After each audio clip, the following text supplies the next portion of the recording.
오늘은 일제강점기와 냉전 시대를 거치면서 강제 이주와 차별 그리고 많은 역경을 겪은 동포들이죠. 고려인에 대한 올바른 이해와 인식을 갖고자 하는 시간을 마련했습니다. 월곡 고려인문화관의 김병학 관장님을 초대했습니다. 반갑습니다. 예, 반갑습니다.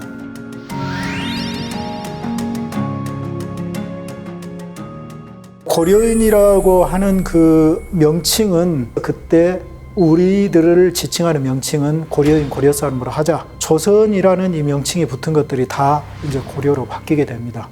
1914년에 고려인들이 정착을 해서 농사를 짓고 산 것이 첫 번째 물결이라면 또 스탈린 정권에 의해서 중앙아시아로 집단 강제이주 당하죠. 이게 이제 두 번째 이주 물결. 스탈린이 사망하고 나서 1956년부터 스탈린 격하 운동을 벌이면서 고려인처럼 강제이주 당한 민족들한테 거주 이전의 자유를 주면서 이제 자유롭게 분산 이주를 하게 된 게 이제 세 번째 이주. 1991년에 소련이 붕괴되죠. 붕괴되면서 이제 경제적으로 또 여러 가지 어려움에 처한 이 중앙아시아 고려인들이 널리 분산되는데 이제 연해주와 우리나라로 이제 많이 이주하게 되는 게 이제 네 번째 이주. 네 번째 이주는 지금도 현재 진행형입니다. 일제시대 때 항일 무장투쟁의 4대 영웅, 이제 연해주 지역의 홍범도 장군과 김영천 장군, 중국 지역에서 김좌진 장군과 지청천. 김영천 장군은 원조 김일성으로 알려져 있죠. 연해주에서 이분이 백마를 타고 이렇게 지휘를 했는데 백마탄 김 장군으로 알려졌어요. 김일성이 내려와가지고 내가 그 백마탄 김 장군이요. 그렇게 해서 김영천 장군 이름을 도용한 이런 걸로 지금 알려져 있습니다.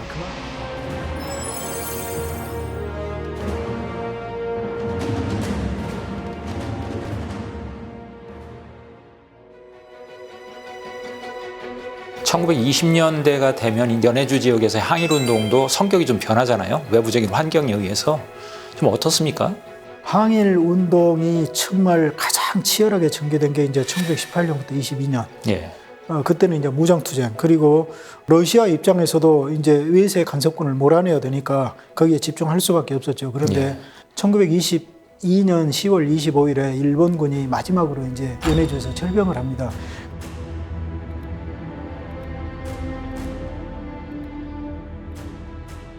그런데 일본군이 사실은 1년 전부터 러시아 정부와 계속 협상을 했죠. 예. 이 과정에서 고려인들의 항일 무장투쟁을 금지시키는 조건을 달았어요. 예. 그래서 이제 물러간 뒤로 그 이듬해부터 바로 이제 러시아에서 무장 해제를 다 당하죠. 그래서 더 이상 할 수가 없어서 이제 고려인들이 어쩔 수 없이 이제 문화적인 항일 투쟁을 하게 되죠. 그래서 문화운동으로 전개되는데 그때 러시아에서 그것은 금지하지 않았어요. 그래서 이제 많은 그 지식인들이 항일 무장투쟁을 했던 지도자들은 대개 이제 집단농장의 지도자가 되고 또 다른 지식인들은 이제 문화적으로. 근데 문화적으로 항일 투쟁을 하기가 참 좋았던 것이 그때 우리 많은 학교가 설립됐고 예. 또 많은 극장들 그리고 신문이 만들어지면서 이제 작품을 쓰게 되죠. 그래서 거기에서 이제 문화적으로 항일 투쟁을 많이 하는데 그 중에 대표적인 게 어떻게 보면 1928년에 포석 조명희. 이분은 우리 그 카프 작가였는데 1928년 여름에 낙동강이라는 소설을 쓰고 연해주로 이제 일본한테 쫓겨서 망명을 하죠. 망명한 해 11월 7일에 고려인들의 그 가장 유명한 신문 선봉신문에 짓밟힌 고려라는 유명한 항일 저항 산문시를 씁니다. 예. 근데 그 시는 일본 제국주의의 무지한 발이 고려의 땅을 짓밟은 지도 벌써 오래다 하고 길게 이렇게 나가거든요. 그런데 그 시가 당시에 이 고려인들의 심금을 얼마나 울렸던지 당시의 고려인들 지식인이나 학생들이 어떠한 모임에서 그 모임에서 이 시를 읊지 않은 경우가 없었어요. 그리고 그 시를 모르는 이 지식인들이 없었어요. 심지어는 제가 이 중앙아시아 카자흐스탄에서 살았던 2000년대, 90년대, 2000년대 그때 노인들 보면은 그 시를 그때도 외우고 있는 분이 있었을 정도로 영향을 미쳤죠. 그래서 고려인들이 당시에 그 시를 외우면서 그 일본의 나라를 빼앗긴 이 울분을 여기서 토하면서 조국을 반드시 되찾겠다는 그런 의지를 이렇게 다졌지요. 그래서 그 외에도 이 고려극장의 이 무대에 올렸던 이 희곡 작품들 보면 항일 투쟁의 희곡 작품이 굉장히 많아요. 초기에. 예. 뭐 동변발치산, 그리고 올림픽, 그리고 장평동의 횃불, 그리고 그 유명한 김혜운의 동북선. 동북선 같은 경우는 1935년 이제 5월에 무대에 오른 연극인데 그 연극이 얼마나 유명했던지 고려사범대학교 제1회 졸업식에도 그 2부 순서로 그게 공연이 됐을 정도인데, 그것은 1920년대 북한 청진에서 웅기까지 만주나 러시아 진출에 침략의 발판을 마련하고자 일제가 철도를 이렇게 부설했는데, 철도 부설 과정에서 이 조선 노동자들이 가혹하게 이렇게 혹사를 당하죠.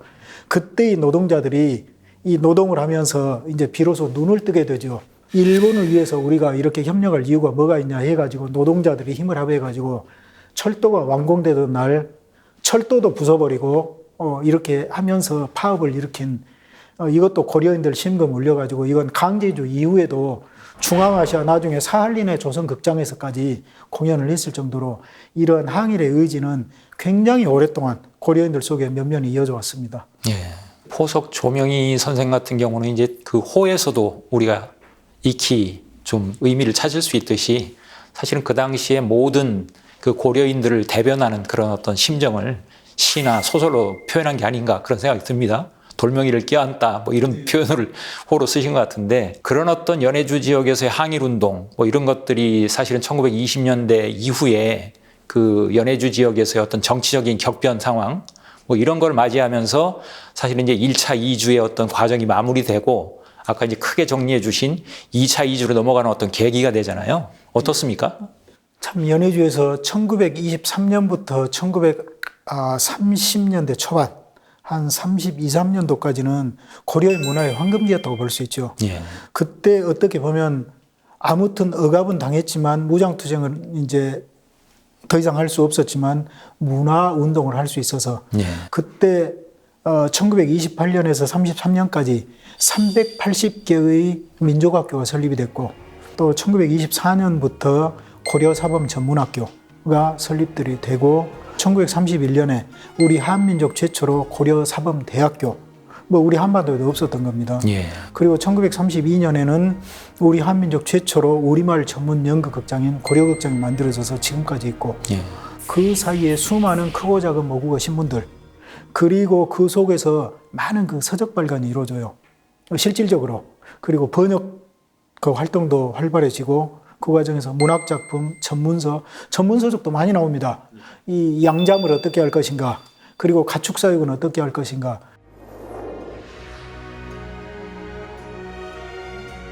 실질적으로 실험적인 결과를 축적하면서 굉장히 과학적이고 합리적인, 예.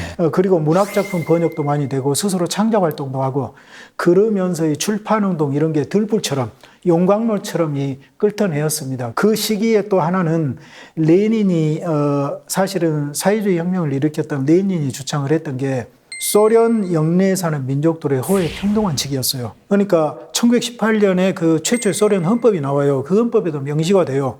거기 소수 민족들이 러시아의 차별을 받지 않고 자기 민족 언어를 관공서에서도 자유롭게 사용할 권리, 교육을 이렇게 받을 수 있는 권리가 다 인정이 되거든요. 그 과정에서 고려인들은 자유롭게 학교 설립하고 이 모국어 교육을 하고 우리 출판을 하고 뭐 그야말로 그 어떤 지식 계몽 운동의 폭발처럼 이렇게 일어나게 됐죠. 그 과정에서 학교들도 그렇게 많이 설립되고, 예. 380개의 민족학교, 200개의 종람소. 종람소가 뭐냐면 작은 도서관이에요.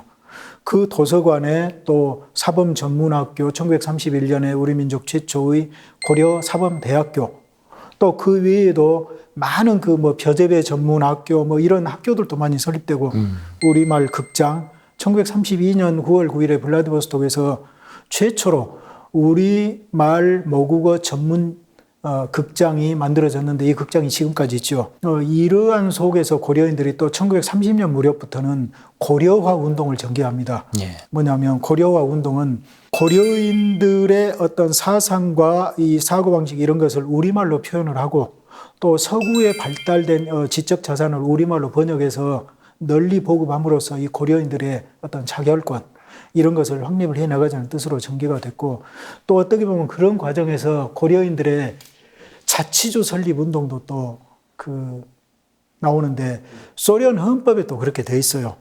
거기에 소수민족들이 자치주를 설립할 수도 있다는 이야기가 있어요. 그리고 고려인들은 그랬죠. 연해주에서 항일운동할 때 적군을 도와서 얼마만큼 치열하게 목숨을 바치면서 이 나라를 지켰고 이 과정에서 얼마든지 자치주를 우리가 얻을 수 있는 자격이 된다고 생각을 했어요. 또 당시에 고려인이 마을들은 민회를 중심으로 사실상 위임을 해서 자치를 행사하고 있었어요. 그런데 이제 소련 정부에서는 그게 아니었죠. 왜 그러냐면 소련 정부에서 보기에는 연해주가 아무래도 정치적으로 굉장히 불안한 지역이죠.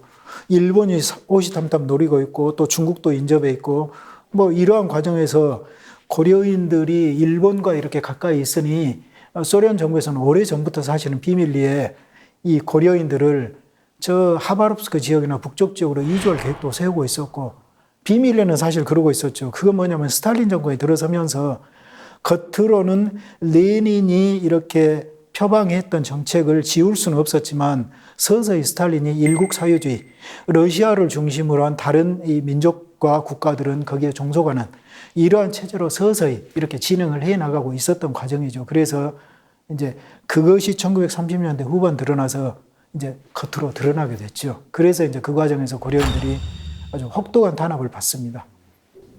그러니 이제 소련의 그 정치 또 외교 뭐 그런 어떤 환경 속에서 결국은 강제 이주라는 고려인의 2차 이주가 시작이 된 거네요. 1937년에. 그렇죠. 예. 고려인 이주는 스탈린이 정권을 잡으면서 조금씩 내부적으로 진행이 됐다가 사실은 이제 1935년 무렵부터 예. 굉장히 이제 고려인들의 어떤 민족 운동에 대한 탄압이 대대적으로 시작이 되죠. 그게 이제 소련이 지향하는 일국 사유주의. 그러니까 이제 러시아를 중심으로 한 다른 이제 민족 국가들은 러시아에 이제 종속하는 그걸로 하니까 이제 민족의 지도자를 가만히 둘 수가 없었던 거죠. 그래서 이 35년 무렵부터 고려인 이 지도자들이 대대적으로 이 검거가 되고 숙청이 되고 해서 그 중에 한 2,500여 명 정도가 이 검거가 돼서 대부분이 또 처형이 됩니다. 또 그리고 이것은 고려인 강제 이주의 사전 작업이었다고 볼 수도 있죠. 왜 그러냐면 민족 전체를 강제 이주시킨다면 이 민족의 지도자가 가만히 있을 수가 없죠. 이 조직을 해가지고 조직적으로 저항할 수가 있죠. 그렇죠. 그래서 아마 여러 가지를 생각을 했던 것 같습니다. 그래서 그렇게 한 다음에 1937년에 정말 우리 민족 초유의 비극이라 할 수 있는 강제 이주가 이루어지게 되죠. 그 당시 이제 뭐 저도 우스리스크에 갔을 때 이제 뭐 그런 증언들을 그 후손들로부터 들은 적이 있는데 그 중앙아시아로의 강제 이주가 그 과정이 얼마나 급박했고 또 처참했는지 뭐 이런 증언들이 많이 그 이후에 나왔잖아요. 그 과정이 좀 어떻습니까? 이제 공식적인 이제 이주 명령서는 1937년 8월 21일에 소련 당시에 거기 공산당 서기장 스탈린 그리고 인민위원 의장 그 몰로토프 이제 두 사람 서명에서 시작이 되는데 예. 이주 명령서는 이제 8월 21일에 나오고 그리고 9월 9일부터 이제 이주가 시작이 됩니다. 그러니까 그 시간이 얼마나 됩니까? 이제 뭐 한 20일 정도? 그런데 그 전에도 이제 고려인들도 집거지에 따라서 강제 이주에 대한 이 사실을 일찍 알려준 데도 있고 늦게 알려준 데도 있고 그래요. 예. 이 도시 지역은 교통이 좋으니까 거기서 도망갈 우려가 있으니까 어떤 경우는 하루나 이틀 전에 알려주기도 하고 3, 4일 전에 알려주기도 하고 또 이제 농촌 지역은 당시에 뭐 교통이 불편하니까 좀 더 일찍 알려주기도 했는데 보통 15일 전에 알려주기도 하고 일주 전에 알려주기도 하고 또 어떤 지역은 그야말로 시골 지역이어도 불과 뭐 이틀 전에 알려줘서 부랴부랴 뭐 있는 집만 싸가지고 나온 경우도 있고 여러 가지 그 상황이 달랐죠. 그래서 이주 과정도 그랬고 또 이주 열차에 실려서 오는 과정이 기본적으로 이주 과정이 30일에서 40일이 걸렸습니다. 그런데 9월 9일에 첫 이주 열차가 출발했죠. 그러면은 그 열차는 10월 9일에 카자흐스탄 동부도시 우슈톱에 도착을 하는데 그때부터 수없이 그해 겨울까지 이주가 되니까 2주 과정에서 다 겨울이 되죠. 그렇겠네요. 그리고 열차 차량이 이제 화물차였고, 예. 그리고 가장 중요했던 게 그 열차에 화장실이 없어요. 그 생각해 보십시오. 우리가 그 화장실이 없다는 것은 그 어떻게 하겠어요? 그러다 기차가 중간에 멈추면은 부랴부랴 달려가서 일 보고 또 뭐 그때 돈을 챙겨 가지고 온 사람들은 이제 거기에서 뭐 빵을 사서 먹기도 하고 화덕을 급히 만들어서 불을 피워서 음식을 만들기도 하고 그리고 어떤 고려인들은 어디로 이주되고 또 언제까지 간다 이런 걸 알려주지 않은 경우가 많아요. 그래서 이주 과정에서 불안하죠. 이게 가는 것은 언제까지 갈지도 모르고 그래가지고 그런 불안에 휩싸였던 경우도 많이 있고요. 하바롭스크에서 또 열차가 전복된 경우도 있었어요. 그리고 또 하나는 아무래도 노약자와 어린이가 그 혹독한 겨울에 또 이주 과정을 견디면서 중간에 또 열차 안에서 뭐 목숨을 잃는 경우도 있고 또 그런 경우는 마땅히 묻을 데가 없으니까 중간에 이 열차가 내리면 그냥 시신을 거적으로 덮어서 놓고 가고 이런 경우들도 있었다고 합니다. 예. 이제 그런 어떤 그 강제 이주 과정에서 사실은 우리에게는 이방인이라고 할 수 있는 러시아인으로서 우리가 기억해야 될 그런 분들도 좀 있다고 들었거든요. 어떤 분들이 있습니까? 그게 참 정말 이게 감동스럽고도 눈물겨운 경우인데요. 그것은 이제 고려사범대학교와 관련이 있습니다. 예. 고려사범대학교는 이제 신문사 그리고 극장과 함께 1937년 9월 25일에 예. 한꺼번에 이제 이주가 됐는데 9월 10일에 고려사범대학교 시당위원회에서 전교생을 모아놓고 이제 이야기를 했다고 합니다.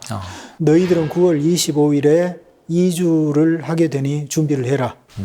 그래서 이제 수십여 쌓여 있는데 얼마 뒤에 고려인이 아닌 다른 민족 교원들이 이제 모여서 회의를 한 다음에 고려인 학생들 모아놓고 그 이야기를 했다고 그래요. 너희들은 우리의 제자다. 우리는 제자들을 버려둘 수 없다. 그러니 우리는 같이 가겠다. 그리고 또 이제 고려사범대학교 식당에서 일했던 러시아 처녀가 있었어요. 예. 그런데 그 러시아 처녀는 당시에 17, 8살로 그때 고려사범대학교 1, 2학년 학생들하고 나이가 비슷한 또래였다고 그래요. 울면서 내게 가장 좋은 인상을 남겨준 백성은 고려인이다. 나는 당신들을 따라가겠다. 그렇게 해가지고 이 6명의 이방인이 1937년 9월 25일에 이 베르베레츠카 역이죠. 거기에서 가족들 그리고 친지들이 이렇게 울면서 말리는 걸 끝까지 뿌리치고 자발적으로 강제이주 열차를 타고 고려인들과 같이 중앙아시아 카자흐스탄 그슬로르드로 가서 거기에 고려사범대학에서 끝까지 동고동락을 했어요. 그런데 참 이게 대단한 일이죠. 위대한 일이고. 그런데 그 중에 이제 아쉽게도 그때 문학 원론하고 세계문학을 강의했던 보이치크 교수라는 분이 있어요. 예. 그리고 그분의 아내는 이제 러시아 어문학을 강의했고 그런 것만 하는데 이제 자료로서는 보이치크 교수 이분의 이제 사진 자료만 확인을 했고 다른 분들은 아직 찾아내지 못했죠. 그런데 이 이야기는 당시 이제 고려사범대학교 졸업하셨던 분이 생존해 계실 때 정말 이분들은 위대한 일을 하신 분들이다. 고려인 강제주 이야기를 할 때는 이 역사적인 사실을 반드시 알려서 이분들의 이름도 꼭 기억되게 해라. 이런 당부를 하셨어요. 그래서 고려인 강제주 이야기를 하게 되면 꼭 이분 이야기도 우리가 해야 될 것 같습니다. 그렇게 해서 이제 중앙아시아로 이주한 그 우리 고려인들이 어느 국가로 어느 정도 숫자가 이주가 됐는지 뭐 최종적인 통계가 좀 나와 있는 게 있나요? 강제 이주는 최종적으로 37년 9월 9일부터 그해 말까지 17만 2천 명이 이제 이주가 됐는데 예. 초기에 이제 이주지는 카자흐스탄이었어요. 예. 이제 가까운 곳부터 이주가 돼서 카자흐스탄의 까라간다 그리고 우슈토베, 크슬로르다 여러 지역으로 이주되고 또 나중에 오는 열차들은 더 가가지고 우즈베키스탄까지 갔거든요. 예. 그러다 보니까 카자흐스탄 이주자가 훨씬 많았죠. 통계를 보면은 카자흐스탄은 그때 2만 141가구에 9만 5천여 명, 그리고 우즈베키스탄은 1만 6,079가구에 7만 4천여 명 정도 되고 아주 일부가 키르기스탄으로 한 400여 명, 그리고 타지키스탄으로까지 이제 89명이 갔는데 대부분이 카자흐스탄과 우즈베키스탄으로 갔죠. 그래서 카자흐스탄으로 이제 더 많이 갔는데 이게 한 2년, 3년 사이에 인구 이제 역전 현상이 일어납니다. 그것은 이제 몇 가지 이유가 있는데 카자흐스탄 고려인들이 비극을 더 겪었던 게 거기는 이주 과정에서 3가지 단계를 거쳤다고 할까요? 예. 첫 번째 이제 강제 이주. 당시에 고려인들이 강제 이주돼 보니까 겨울이었는데 들어가 살 집이 없었죠. 그래서 일부 사람들은 이제 카자흐스탄이나 우즈베키스탄에 그 원주민들의 그 집안에 들어가 산 경우가 있었어요. 예. 근데 많은 소들은 거주지가 없으니까 어쩔 수 없이 이제 토굴을 파고 살았는데 그 과정에서 토굴 파고 살았던 겨울에 그때 추위와 풍토병 때문에 노약자 어린이가 무수히 사망을 했죠. 그때 예. 2만 명 이상이 사망을 했는데 그때 이제 토굴을 파고 살았던 게 1단계라고 하면은 이제 이듬해 4월에 날씨가 따뜻해지니까 이분들이 비로소 이제 밖에 영주할 집을 짓죠. 이게 대부분 이제 흙벽으로 초가를 지었는데 예. 이게 지어서 들어가서 한 것이 이제 두 번째 단계. 그런데 이제 카자흐스탄은 막상 이주해 보니까 거기도 그 당시에 굉장한 자연재해가 있었어요. 예. 그래가지고 생존 자체가 어려웠어요.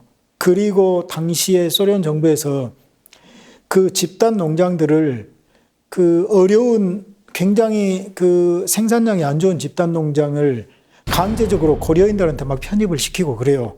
그래가지고 감당을 못하니까 어려워진 데다가 고려인들이 연해주에서 나름대로 농업에 종사한 사람, 어업에 종사한 사람, 임업 종사자 그리고 전문직. 예. 그런데 이걸 구분해주지 않고 그냥 그 여기저기 배분하니까 이분들이 많이 이탈을 했고 또 당시에 소련은 그 뭐랄까요? 그때 행정력이 좀 미비했어요. 카자흐스탄과 우즈베키스탄이.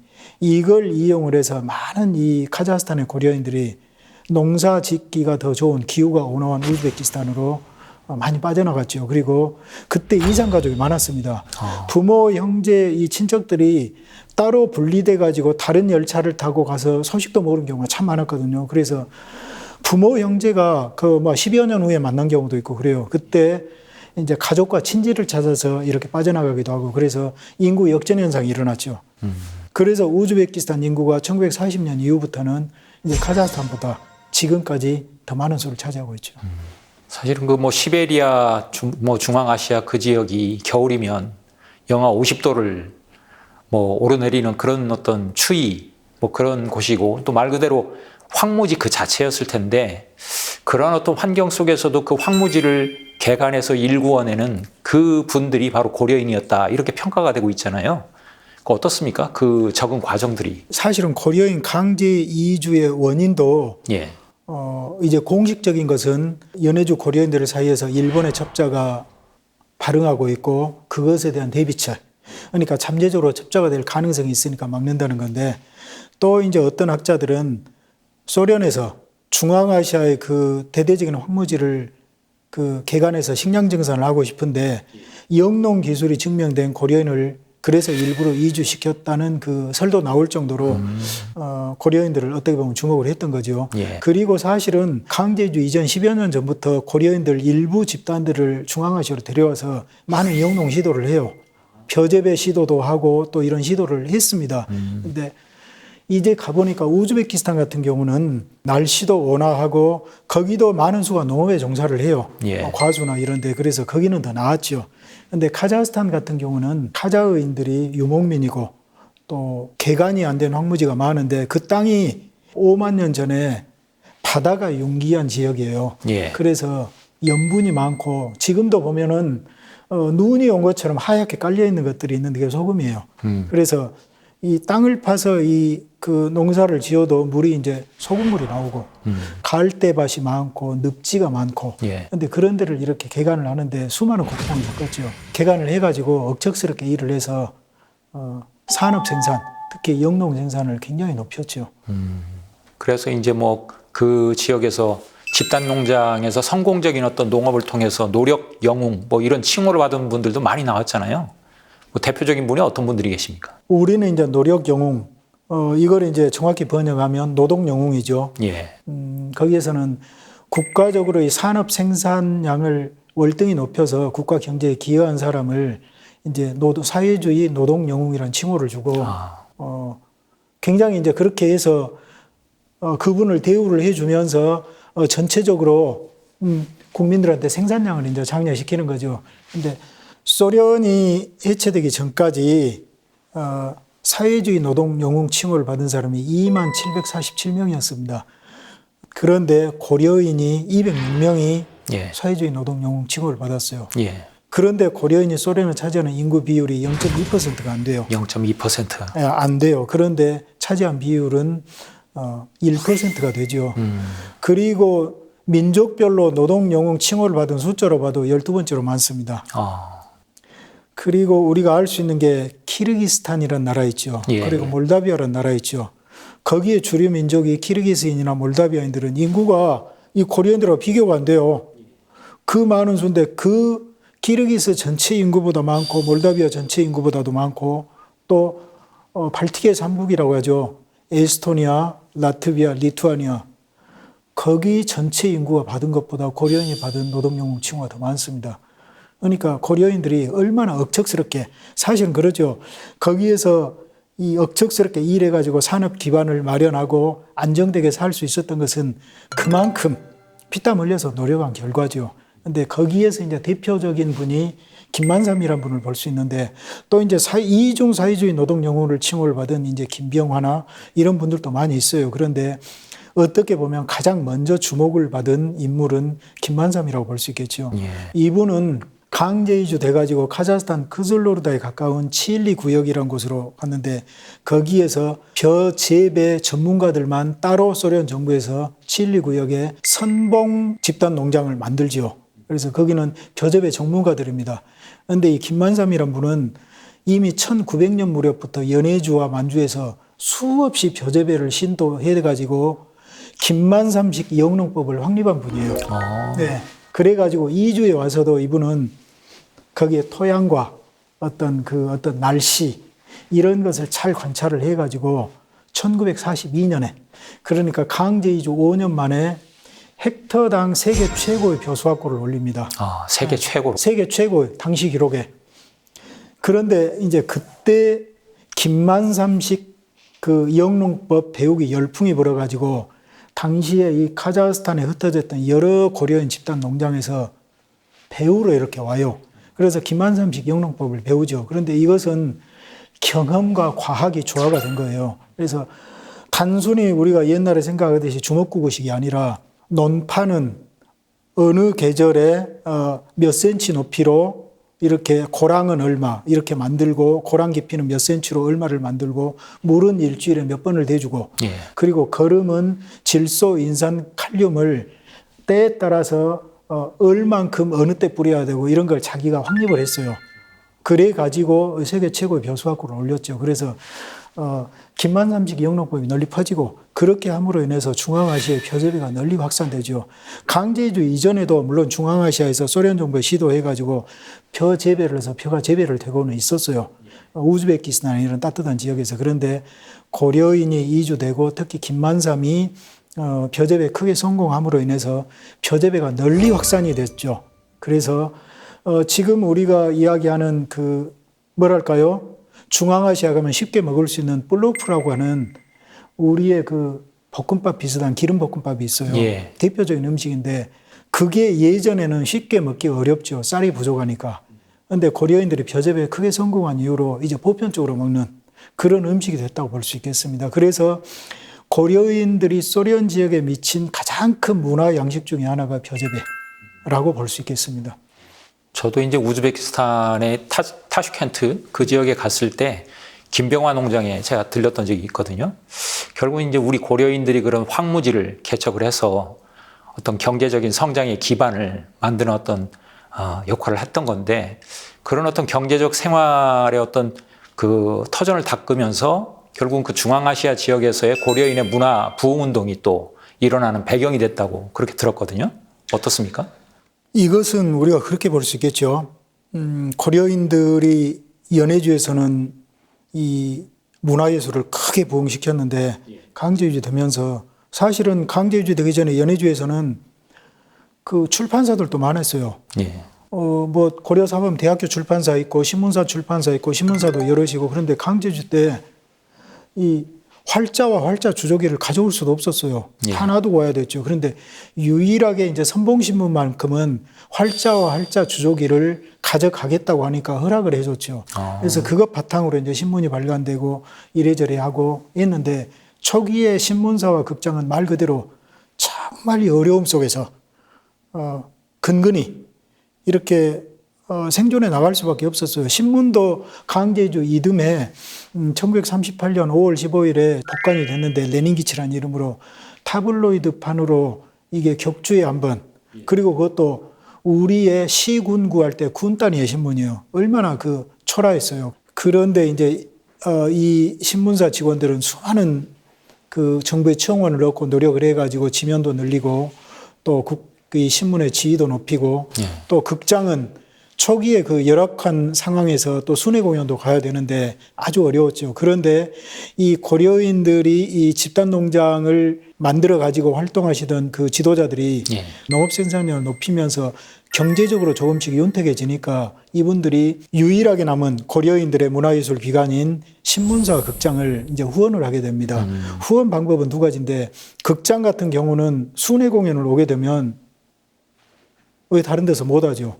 그래서 순회 공연 이렇게 비용을 내주고 또 와서 며칠간 체류할 수 있는 그 숙박시설 이런 것들을 함으로써 자유롭게 순회 공연을 할 수 있는 기반을 마련해주고 또 신문은 이 고려인 집단 농장에서 신문을 이렇게 구독을 해주죠. 그 집단 농장이 이제 그 조금씩 이제 여유가 축적이 되니까 뭐 몇백 부씩 구독도 해주고 그러면서 후원을 해주면서 선순환을 이뤄가지고 이 신문사와 극장도 점차 이제 더 활발하게 나갈 수 있도록 이렇게 서로 돕는 구조로 이렇게 더 발전하게 됐던 거죠. 그래서 이제 방금 말씀하신 그 선봉이라는 신문이 중앙아시아 이제 카자흐스탄 쪽으로 와서 한번 이제 뭐 폐간이 되긴 했지만 다시 복간되는 과정을 거쳐서 이제 지금까지 쭉 전해져 내려오는 게 고려일보잖아요. 그 고려일보의 어떤 그 문화운동의 어떤 중심지로서 어떤 의미가 좀 있는지 한번 얘기를 좀 다시 한번 해주시죠. 예. 고려일보의 기원은 1923년 3월 1일에 블라디보스톡에서 창간된 선봉신문입니다. 선봉신문은 창간되던 당시에는 제호가 3월 1일이었습니다. 3.1운동 4주년을 기념해서 발간을 했고 이게 4호부터 선봉으로 바뀌는데 그래서 이 창간호를 보면은 전부 다 3.1운동으로 채워져 있어요. 3.1 독립, 기미 독립 선언문도 있고 3.1운동 정신을 어떻게 계승할 것인가. 그래서 지금의 고려일보도 3.1운동 정신을 계승한 신문으로 볼 수 있죠. 네, 이제 이 신문이 강제이주 직전인 1937년 9월 12일에 1644호를 내고 폐간이 되죠. 그런데 강제이주 되면서 그때 이 신문사 직원들이 이 신문을 복간하기 위해서 많은 노력을 기울입니다. 그런데 이제 신문이 참 그 어려웠던 게 강제이주 이전에 선봉신문의 부장급들, 이제 뭐 편집부장이 있고 뭐 여러 가지 부장급들이 있죠. 그 부장급들은 전부 다 대부분이 다 체포가 됩니다. 왜 그러냐면 언론기관의 종사자들이야말로 가장 많은 비밀을, 가장 많은 정보를 가지고 있죠. 그래서 소련의 위협이 되니까. 그래서 유일하게 농업부장 황동훈만 체포를 피해서 강제주를 당했는데 이제 이분이 강제주 되어 가지고 신문을 복간하기 위해서 많은 노력을 기울이죠. 그런데 이분은 이제 나중에 소련 정부에 체포돼서 또 목숨을 잃어요. 근데 다른 분들이 노력을 해가지고 이듬해인 1938년 5월 15일에 레닌기치라는 이름으로 선봉신문을 바탕으로 다시 이제 복간을 하죠. 이 신문이 1991년 1월 1일에 제호를 고려일보로 바꾼 게 지금의 고려일보. 2023년 재작년이 됐네요. 11월에 카자흐스탄에서 고려일보 창간 100주년 기념식을 성대하게 기념을 했습니다. 그렇군요. 이 신문이 이제 고려인들의 문화, 민족 그을 지키는데 한 공헌이라면 정교하고 다듬어진 모국어를 계승시킴으로써 모국어를 지키고 모국어 교육. 나중에 대학은 폐쇄가 되더군요. 그래서 그 대신에 모국어 교육도 담당을 하고 또 하나는 한글 문학을 꼽히게 했죠. 사실 한글 문학을 꼽히게 한 게 대단한 일이에요. 강제이주 이전에 선봉신문도 1933년 10월 3일에 이 문해폐지란을 이제 발간하기로 결정하면서 이제 한글 문학을 발전을 시키는데 거기에 포석 조명이가 큰 역할을 했죠. 강제주 돼가지고 또 이 문해폐지란을 개성을 합니다. 그래서 이 문해폐지란에 많은 작가들이 작품을 투고함으로 인해서 1980년대까지도 이 우리도 모르는 사이에 고립된 중앙아시아 지역에서 한글 문학이 융성을 했고 더 우리가 추적해 보면 2008년까지 한글 문학이 존재를 했다고 지금 소멸을 했습니다. 그런 어떤 그 자료들이 그 당시에 이제 그 고려일보를 중심으로 한 모국어 문화들이 만들어지면서 지금 이제 그 문화관 2층에 있는 국가지정기록물 그런 것들이 그 당시에 많이 좀 생산이 됐겠네요. 그렇죠. 이제 신문사와 또 제가 말씀을 안 드렸는데 극장. 예. 극장은 강제주 돼가지고도 본연의 활동을 하면서 많은 이 희곡 작가들이 많은 작품을 썼죠. 예. 희곡을 쓴 희곡 작가들이 또 작가니까 예. 신문사에서 일하기도 하고 또 신문에 투고를 하고 그러면서 작가로 활동을 했거든요. 그래서 신문사와 극장에서 일했던 작가들 중심에 이 문학 작품이 지금까지 그 원고가 보존이 돼서 지금 우리 문화관에서 국가지정기록물 13호로 등재된 고려인 모국어 문화예술 기록물이 지금 남아 있습니다. 그 중에 두 권은 고려 극장 90년 역사를 보여주는 263회 사진이 들어있는 사진첩이고 예. 나머지는 대부분의 희곡 작품과 소설 작품 그리고 고려인 구정가요를 필사한 작품으로 6필 원고로 지금 남아 있습니다. 아주 귀중한 자료죠. 이제 아까 홍범도 장군 말씀하실 때도 잠깐 언급이 됐지만 네. 또 하나 이제 언급해야 될 게 고려극장이잖아요. 네. 지금도 제가 알기로는 이제 홍범도 장군에 대한 연극을 순수 이제 우리 모국어로 한국어로 이렇게 무대에 올리고 있다는 걸 알고 있는데 그 고려극장은 어떻습니까? 아까 제가 말씀드린 이 고려일보와 고려극장 예. 이 두 가지 그 모국어 문화예술 기관이 예. 지금의 고려인을 이끌어온 어떤 유일한 양대 산맥이었죠. 사실은 그전에는 고려사범대학교까지 해서 삼두마차였다고 하면은 지금은 쌍두마차라고 해야 될까요? 왜 그러냐면 강제 이주 돼가지고 고려사범대학교도 강제 이주 됐죠. 그런데 이듬해 1938년에 재개교를 하면서 이 스탈린 정권이 고려인을 포함한 이런 소수민족들한테는 대학 교육에서 이 소수민족 언어를 사용할 수 없게 했어요. 그래서 그 대학은 자연스럽게 이제 그냥 일반 소비에트 보통 그냥 사범대학교로 변해본 거예요. 고려사범대학교에 이제 조선 어문학과도 있었는데 조선 어문학과만 그 학생들이 졸업할 때까지 이제 그건 뭐 조선 어문학이니까 우리말로 교육을 했고 신입생을 받지 않았어요. 그렇게 하고 이제 우리 어문학이 사라진 거죠.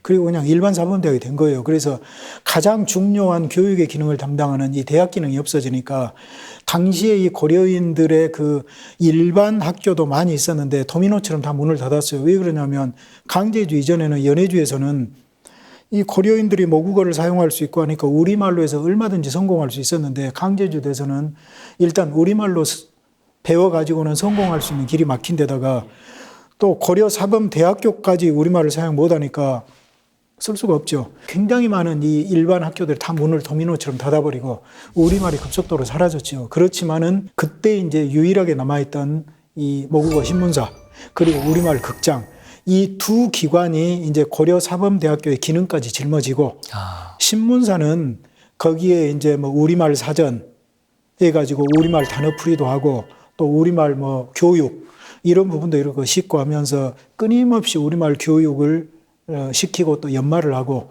또 많은 학자들이 거기에 투고를 하면서 우리말이 사라지지 않도록 이끌었고 극장은 사실 우리말의 모국어의 대중적인 언어의 어떤 확산 그러니까 왜 그러냐면 신문사에는 굉장히 그 수준 높은 언어를 구사하는 작가들 중심으로 이 고급 인력이 상주를 했다면 극장은 우리말로 연극하면서 순회 공연을 가요. 그리고 거기에서 그 창한몽 알죠? 이수일과 심선에 나온 창한몽 이러한 것들 연기를 하면 모든 사람들이 그 대사를 따라했어요. 그러니까 일반 이 모국어의 확산에는 이 고려극장이 큰 영향을 미쳤고 또 하나는 이 극장에서 우리말 가요, 전통 민요나 잡가, 신민요 그리고 고려인들이 창작한 가요들을 극장에서 계속 순회 공연하면서 불렀어요. 그러니까 그 일반 대중들이 극장을 통해서 우리말 가요를 배우고 널리 배우고 확산을 시켰으니까 실질적인 그 일반 대중들의 가슴 속에는 고려 극장이 우리말을 지키고 보급시키는데 가장 큰 영향을 미쳤다고 볼 수 있죠. 그렇겠네요. 이제 강제 이주 이후에 이제 그 고려인들에 대해서 특수 이주민이라는 그 어떤 신분이 부여되면서 이제 거주 이전의 제한 뭐 이런 것들도 이루어졌다고 하던데 그런 과정을 거치면서 그 이후에는 어떤 그 변화를 겪게 되나요? 고려인을 강제 이주시킨 이 스탈린, 이 1953년에 이제 사망하죠. 예. 그러니까 그때부터 사회가 조금씩 이제 달라지기 시작하는데 그 스탈린의 뒤를 이어서 공산당 서기장이 된 후르시초프. 예. 이분이 이제 1956년에 소련 공산당 이제 전당대회를 열면서 스탈린 개인 숭배를 배격하게 되죠. 예. 그때부터 이제 사회가 일거에 이제 부드러워지고 해빙기가 도래하죠. 해빙기가 도래하면서 그때 이제 고려인처럼 강제 이주시킨 특수 이주민에 대한 거주 이전의 제한 규정을 철폐를 합니다. 예. 그리고 소련 국민권을 완전히 회복시켜줘요.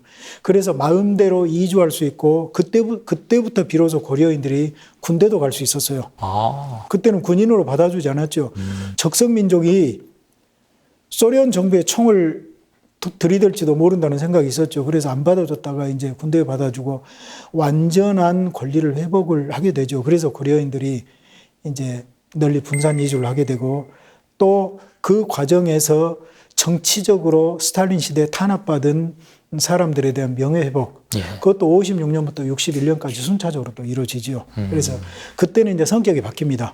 그리고 소련이 그 당시에 미국과 체제 경쟁을 하면서 굉장히 진취적으로 나가던 시절이라 소련이 자신감이 있던 시절이죠. 그래서 그 시대에 이제 고려인들도 이제 자유를 얻어서 널리 이제 분산 이주하게 되는데 이게 고려인들의 세 번째 이주. 그럼 소위 자유 이주로 이제 규정이 되는 3차 이주. 그렇죠. 그게 이제 1956년부터 시작이 된 건데 그 이주의 좀 특징을 좀 요약해서 말씀해 주시죠. 강제주 돼가지고 그 어려운 속에서도 예. 정말 이 고려인들이 심혈을 기울였던 게 있습니다. 무엇보다도 자녀교육. 사실은 강제주 이전 연해주에서도 늘 그 이야기를 하셨거든요. 부모들이.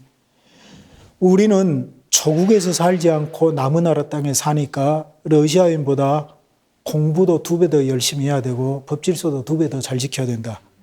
강제주 이후에도 고려인들 감동스러운 게 카자흐스탄 우슈토베 같은 경우는 강제주 돼가지고 토굴을 팔고 살았는데 이듬해 38년 4월에 토굴에서 나오면서 개인이 주거할 집을 먼저 짓는 게 아니라 아이들을 위한 학교를 공통으로 짓고 개인 집을 지었어요. 그만큼 교육에 열정이었죠. 그런데 스탈린이 죽기 전까지는 최대한 노력을 해서 수도로 자식을 뭐 공부하러 보내기도 하고 일부 했지만은 여전히 거주 이전에 그 제한에 묶여서 어려웠죠. 그런데 이제 자유를 주니까 부모들이 자식들을 이 소련의 유수의 어떤 교육 도시로 유학을 보내죠. 그래서 많은 그 학생들이 이제 유학을 떠납니다. 그 유학생들이 떠나서 전문 교육을 받고 이제는 농촌으로 돌아오지 않죠. 그 지역에 남거나 돌아오더라도 이제 도시의 전문기관에서 일을 하게 되고 또 하나는 이제 고려인들이 이주를 하다 보니까 일부는 그리운 고향 연해주로 또 이주를 하고 또 다른 분들은 이제 이주를 해보니까 러시아 남부나 남러시아나 또 카프카스나 우크라이나 지역을 보니까 농토가 너무나 비옥해요. 농사 짓기가 너무 좋아요. 그래서 이제는 농사를 지켜서 농업 이민도 많이 가고 처음에는 계절 농사라고 해서 이른 봄에 농사 지러 갔다가 늦가을에 돌아오는 이런 시스템을 갖고 일을 하다가 나중에는 아예 이주를 해가지고 정착을 하게 되죠. 그래서 널리 학업과 직업 선택의 기회를 찾아서 이주했다고 이야기를 할 수 있겠습니다. 그게 이제 3차 이주의 특징이 되겠네요. 네. 그렇게 이제 4차 이주, 3차, 4차 이주를 통해서 이제 중앙아시아 각국으로 이주된 우리 고려인들이 어떻게 보면 역사적 조국이라고 할 수 있는 우리 한국으로 언제부터 본격적으로 들어오기 시작한 겁니까? 1990년대 초반 중반부터 조금씩은 들어와서 해외 노동력을 필요로 하면서 고려인들이 많이 들어와 살게 됐고 지금 국내에 고려인들이 갈수록 많이 들어오는데 한 가지 특징은 초반에는 고려인들이 여기에서 경제적으로 어느 정도 부를 이렇게 축적한 다음에 돌아갈 생각을 많이 했는데 이제 여기서 몇 년 거주를 하면서 정착을 많이 꿈꾸지요. 지금 이제 소위 고려인에 대한 어떤 이주의 과정 전체 이제 역사를 쭉 한번 정리를 해봤는데 고려인들의 정체성 측면에서 어떤 다른 모습들을 가지고 있는지. 고려인들은 중앙아시아에서 스스로를 이중 소유자로 표현을 해요, 작가들이.